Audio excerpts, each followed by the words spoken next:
Let's talk the club.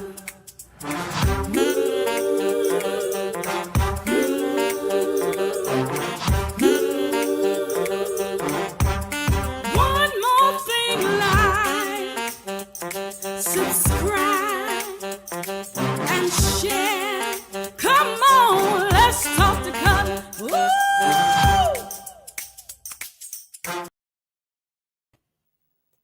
Good evening, everybody. Hey, it's Cutler here in the Let's Talk to Cutler broadcast, the Let's Talk to Cutler virtual book club, the Let's Talk to Cutler vlog. I'm so thankful that you all have decided to spend this time with me. I'm glad that these 1,800 seconds will be spent with people who matter and conversations that matter and conversations that help us do what we do here. So let me tell you what we do. Let me tell you what we do here. So just in case somebody may be passing by for the very first time thinking, what is that guy going to talk about? What is he doing? I've seen a few of those videos and I've seen him on the YouTube directories when I've type and find stuff. What is it all about? Let me tell you what it's about.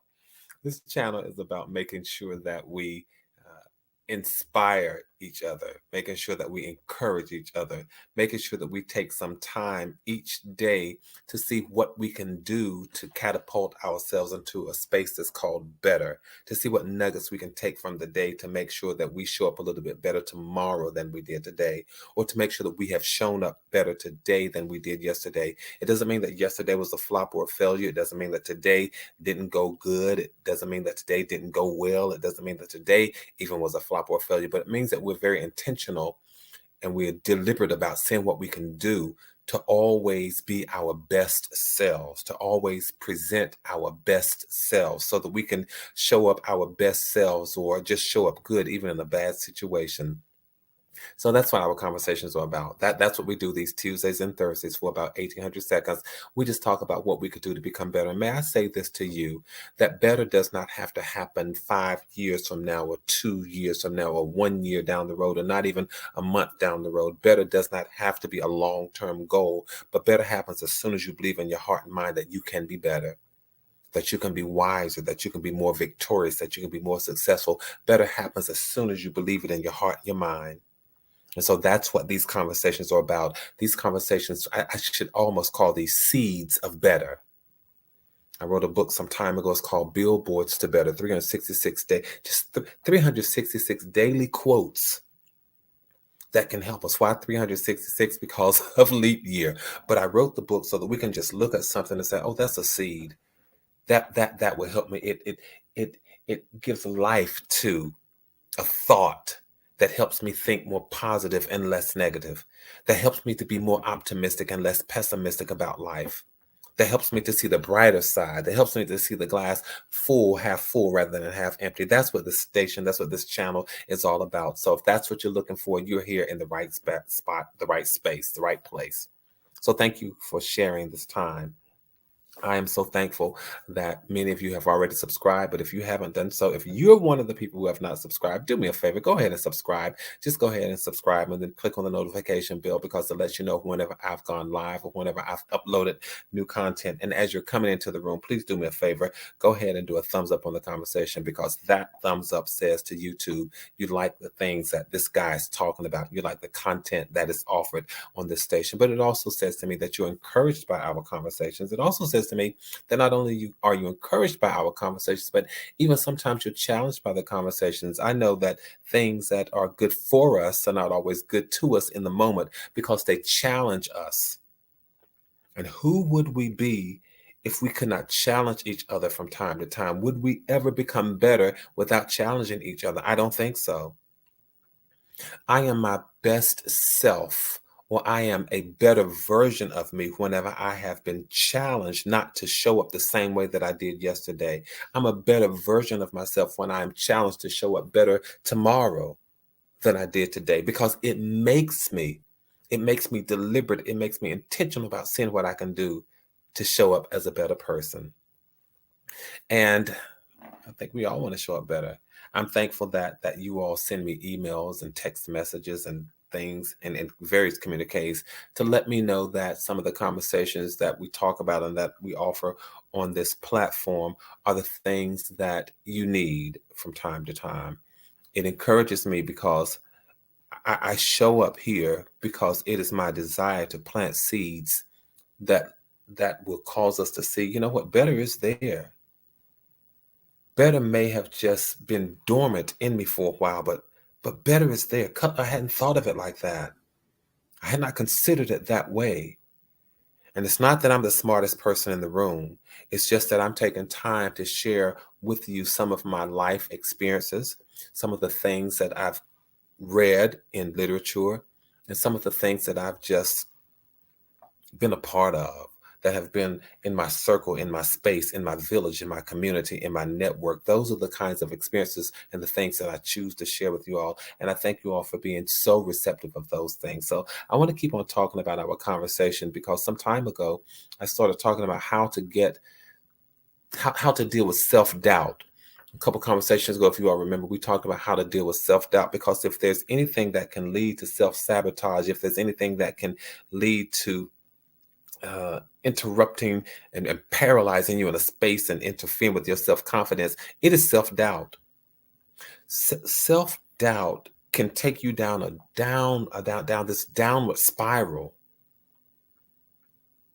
And that's not a good space. That's a dark place. That's not a good space to exist or to live or to dwell. And so I talked about how to handle self-doubt. And one of the ways that I talked about handling self-doubt was when life is happening. How many of us know that life happens all the time, and some things happen in life that we just can't do anything about it? And I'll pick up with the conversation, but some things happen in life until we just can't do anything about those things. And I said, one of the things that we should do, even when trying to handle self-doubt, is just to sometimes do like the caterpillar. Just shield yourself and hang in there while life is happening. Just shield yourself, hang in there while life is happening. You may have to retreat. And I said before, when people ask you, where have you been? Just tell them, I've been on a retreat. And they say, where have you been? Say, I've been hanging around. Say, I'm hanging in there. That kind of thing. They don't have to be privy to your struggle. They don't have to be privy to how difficult it may be for you to just sometimes maintain a grip. But sometimes you can just redirect people by saying, I'm hanging in there. I'm doing okay. I'm hanging around. And where have you been? I've been on a retreat. Because one of the things in dealing with self-doubt, I think I said this to us all, when life happens and you have to shield yourself and hang in there, I mentioned that we have to remember that our lives are not like remote control TVs. Sometimes we've just got to get up and change it. Because that way we get out of this rut. That way we don't find ourselves in this downward spiral and life is just spinning and we just can't stand up. And I want to remind us that making the change, like shielding yourself and hanging in there, it doesn't mean that you're ashamed or embarrassed about who you are, but it means that you're taking advantage of the opportunity, like the caterpillar to the butterfly. You're taking advantage of the opportunity to emerge better and more bold, more brave, and even more beautiful. So that led us into a conversation of not just how to handle self-doubt, but how do we go about reinventing ourselves? And one of the things that we talked about before was making sure that you take a good look at the good. Stop focusing on the bad. Stop focusing on the negative. Everything is not going wrong in your life. Everything is not going wrong in your life. Every person is not wrong for your life. But take a good look at the good. Focus on who you can trust. Focus on who you love. Focus on who loves you. Focus on who trusts you. Stop looking at the glass half empty and start looking at the glass half filled. So we talked about that. Because I really want us to say, you know what? there are some situations that I can change. A lot of times we think that we are not empowered to change the situations, but I beg to differ. I want you to know that there's situations in your life that you can change. And so we just want to do that little by little, inch by inch, step by step. And if there's some things that you can't change, then you just can't change. That's why I always fall back on the serenity prayer that says, God, grant me the serenity, the peace of mind to accept the things I cannot change, and the courage to change the inner strength, the fortitude, the mindset that says, go do it, the courage to change the things I can, but give me the wisdom to know the difference. Because there are some things that you cannot change. So I'm not suggesting to you that you need to change everything that's going on in your life, but I'm talking about how to reinvent and how to recreate and how to redefine and refine yourself. Sometimes it's just our mindset, how we see things. So start taking a good look at the good. And I want to pick up, because if you did not catch that conversation, then please go back and look at the replay. But I want to take off from there and just give a few more nuggets and helpful hints about how to reinvent ourselves. One of the things that we can do, you all, this one is very easy. I thought about this today, because I'm not going to tell y'all what I ate for lunch earlier. But I went to the funeral service for the mother of a very dear friend of mine. And on my way back from the funeral service, I went to a place that was very familiar to me, because I wanted soul food, and I picked up the soul food. And did I enjoy it? Absolutely. Yes, I did. But I did that earlier today, you all. And then as I did that earlier today, here's what I thought about. One of the things that you can do, if you really want to reinvent yourself, consider this. Consider that you are what you eat. You are what you eat. Cutler, why would you suggest that? Because one of the things that you can always do if you want to reinvent yourself is to change your diet. Change your diet. And why would I say that, you all? Because since most grocery store aisles are just packed with processed food, I think it's safe to assume that we can all benefit from making healthier choices with our diets. We really can. And I know in this country that there's a significant amount of obesity, but that is not necessarily what I'm talking about right here. I'm not necessarily talking about being overweight. I'm just talking about eating healthier.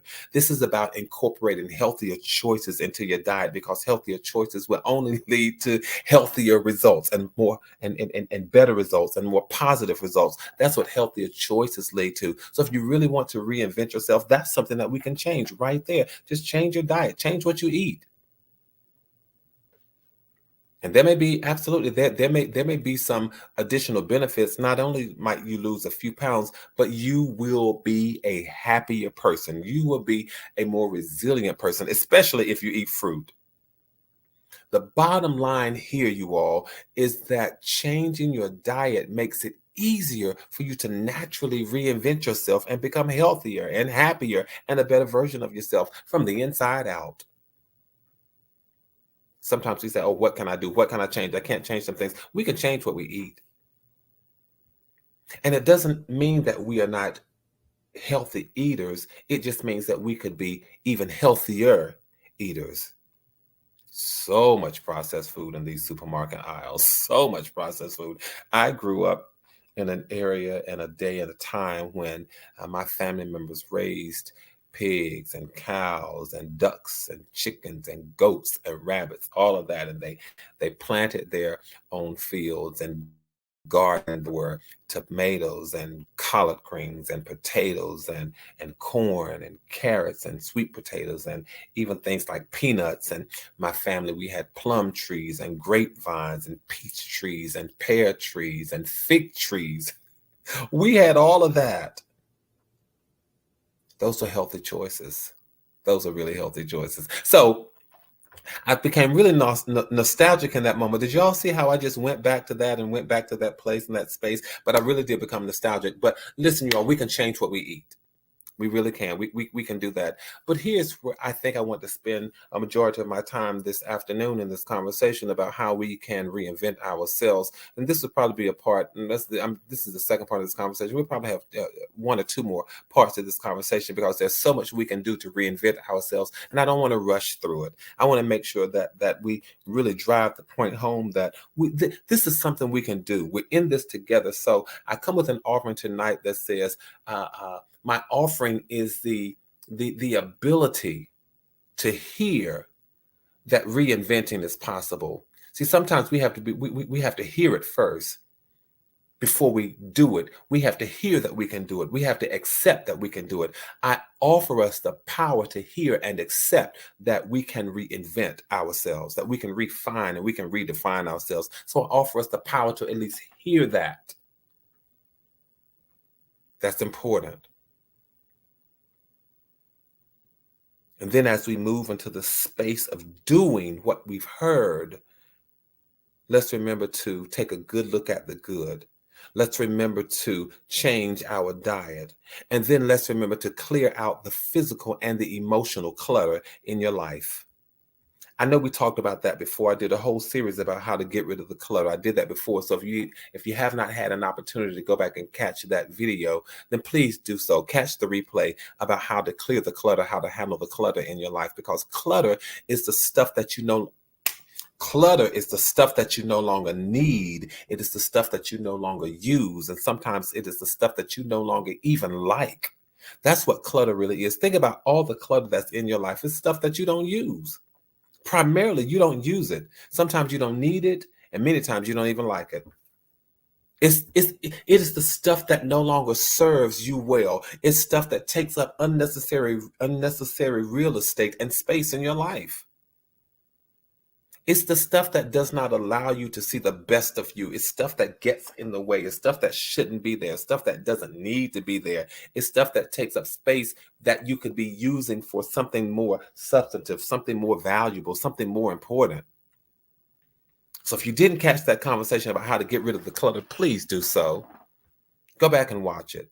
But just as important as it is to get rid of the physical clutter in our lives, you all, it is that much more important to get rid of the emotional clutter. Need I say that again? Need I pause there for just a moment? We talked about getting rid of the physical clutter some time ago. We didn't spend as much time talking about the emotional clutter, but I want to talk about the emotional clutter. Think about if clutter is stuff that I no longer use, stuff that I no longer need, stuff that I may not even like. Get rid of the emotional clutter, because emotional clutter affects how you think. It affects how you reason. It affects how you process. It affects how you interact with things. It affects how you respond to things. That's what emotional clutter does. Emotional clutter affects how you be. It affects how you show up. And the dangerous thing about emotional clutter is that sometimes you're not even aware that it exists. Emotional clutter is tricky and it's dangerous.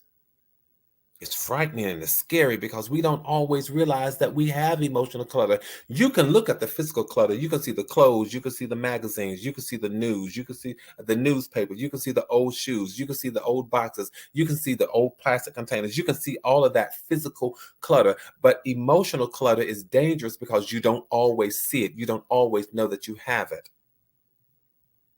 So you got to be careful about it. The way to handle the emotional clutter is by paying attention to what? Your behavior. Pay attention to your actions.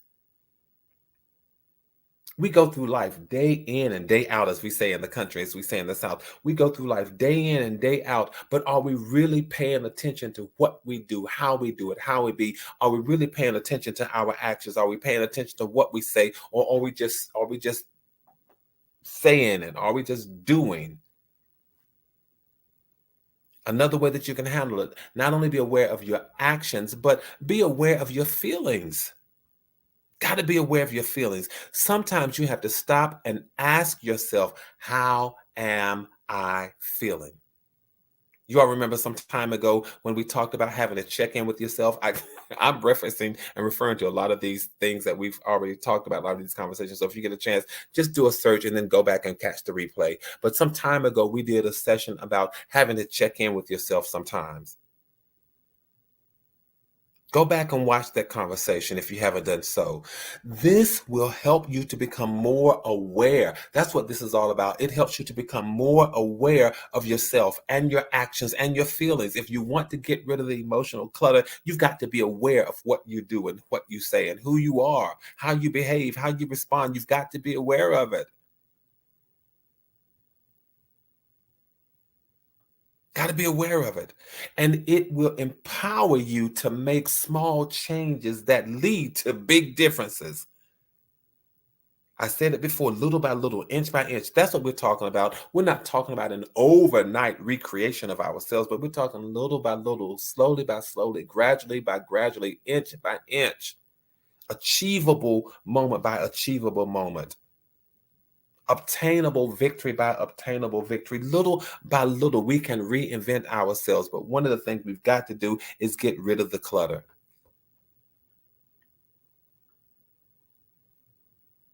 Have you ever sometimes felt like you were just walking in a fog and things weren't clear and you moved from one location to another location and you said to yourself, how did I get there? We were so preoccupied. We were so distracted.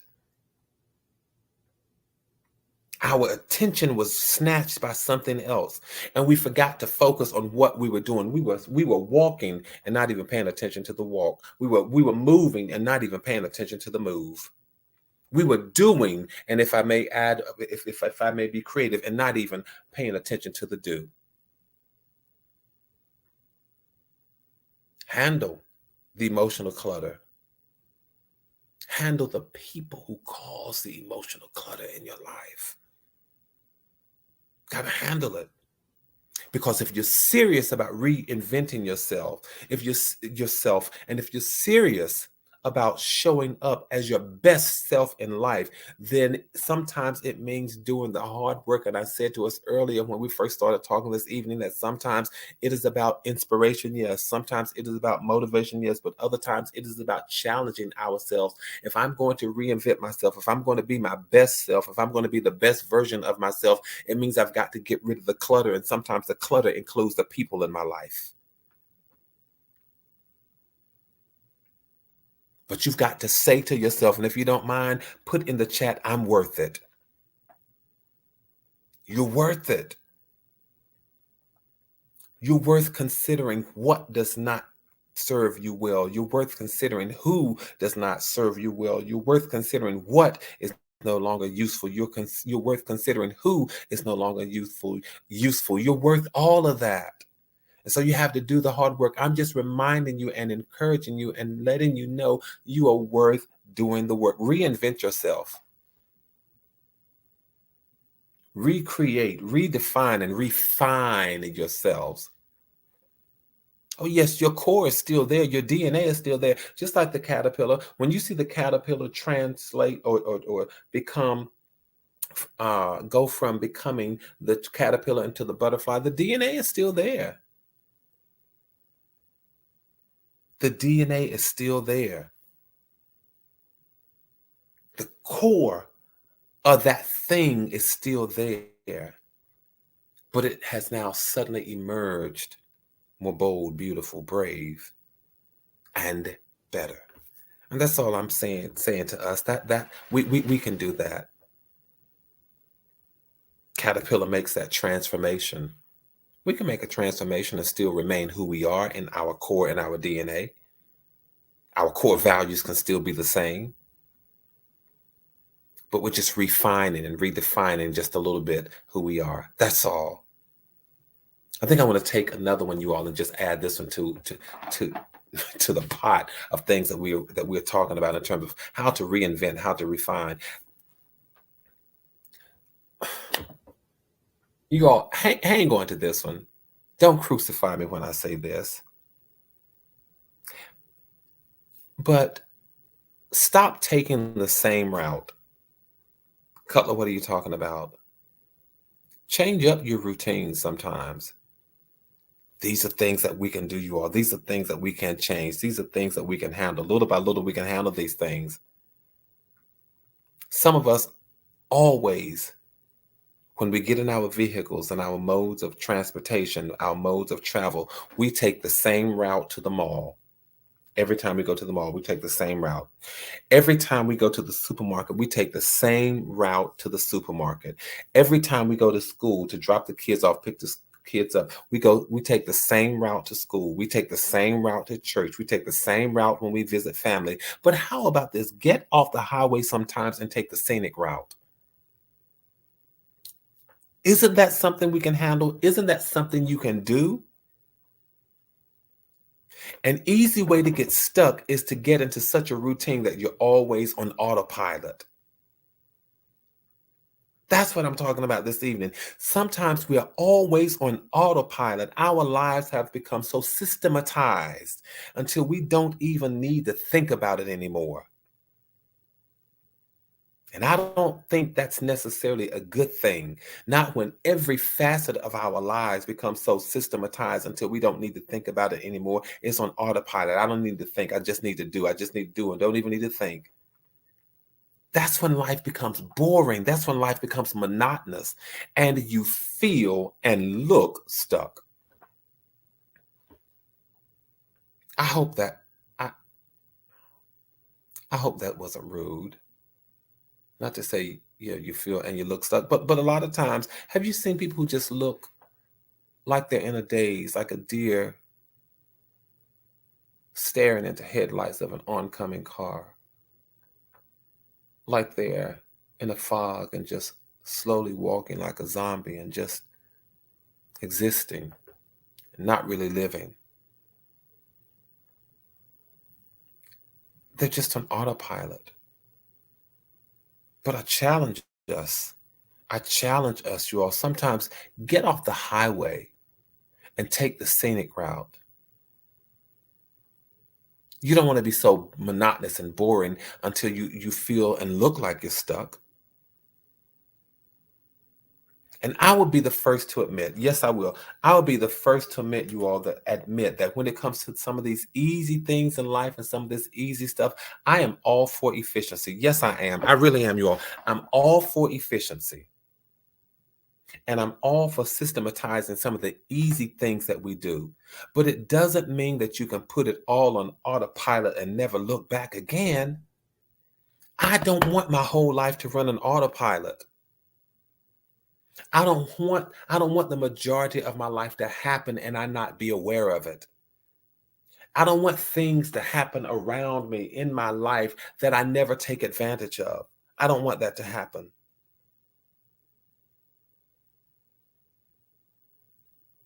You have to look at your life and see what routines can be changed. And give yourselves, may I suggest this to you all, may I offer you this, give yourself permission and time to make some changes to help you reinvent yourself. Give yourself permission, but also give yourself time to make some of these changes. Who cares? Who cares if it takes a few more minutes to reach your destination? Who cares? I know sometimes some of the people in my family, I may have said this before, sometimes some of the people in my family, and I'm guilty of that. I'm guilty of it. I've done this before too. Racing the GPS seems to be this extreme sport. GPS says I'll get there by in 15 minutes, and I'm going to race the GPS to see if I can get there in 12 minutes. I know I'm not the only one.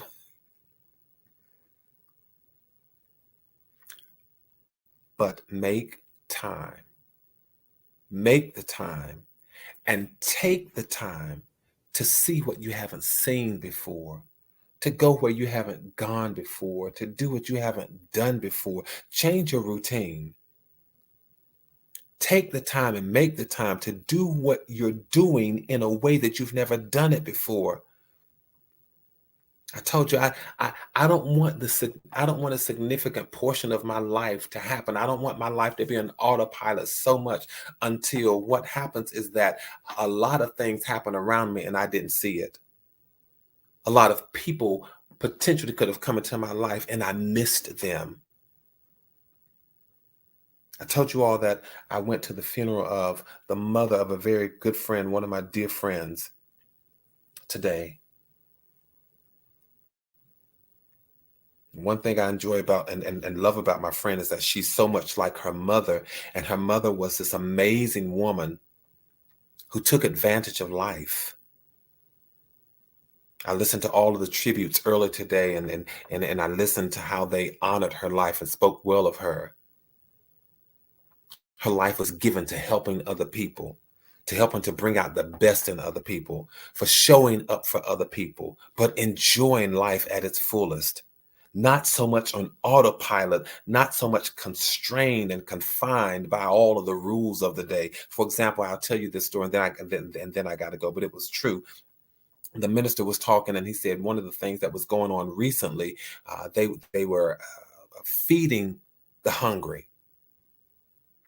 And I think it may have been during the onset of COVID, but it was at some point where there was a bunch of concern, or there was some concern about whether the kitchen facility in the church was a commercial facility and whether or not they could serve food out of that facility. And this woman, this beautiful woman, said, "Who cares about whether or not this is a commercial facility? There are people who are hungry." And the minister said to her, "But we may get sued." And she said, "Sued for helping people, sued for helping to feed the hungry, sued for helping to feed the homeless? Who would do that? If it's that important for people to sue us because we're helping folk, because we're feeding hungry people, let them sue us. Pass me those rolls so I could pack this plate and get this food ready." The minister said before he knew it, he was packing plates, putting rolls on and wrapping them up so they could package the food and give it to the homeless. I don't know how I got to that beautiful story, but it just reminded me that her life was not on autopilot. She was paying attention to the people and the things and life as it happened around her. Make sure you do the same thing. Stop taking the same route. So what if you get there a little late? Get up earlier and just take a different route. Get off the highway of life sometimes and go through the scenic routes. I did that recently. Traveling, I said, let me just get off the bypass. Let me just see what's down there. And sometimes we've got to do that in life, you all. Get off the bypass. Stop speeding. Go see what's over there. Go see what's down there. Because it may be something or someone that adds to your life. It may be something or someone that enhances your life. But you'll never know if you don't get off the highway and go take the scenic route for sometimes. Leave a little earlier. It won't cost you nothing. Sometimes we just rush to get places. We rush to get there and sit down. We rush to get there and sit down and do nothing. Take a scenic route. Y'all, I gotta go. Thank you all so much for spending this time with me. I appreciate it. I realized I didn't shout out the LTTC VIPs for this evening. I'm so sorry, but I'm so thankful that all of you all are here. I appreciate it. I'll catch you the next time. But do me a favor. Let's keep building community. Let's keep maintaining connectivity. You all stay safe, stay sane. Keep your heads up, but more importantly, keep your hope up.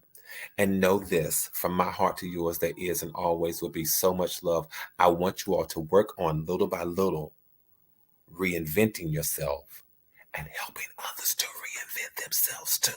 Because if they forget how to do it, if they don't know how to do it, they should have been here watching us this evening. So the next time we get ready for a broadcast, here's what you tell them. Come on, let's talk to Cutler. Good evening. I'll see y'all the next time.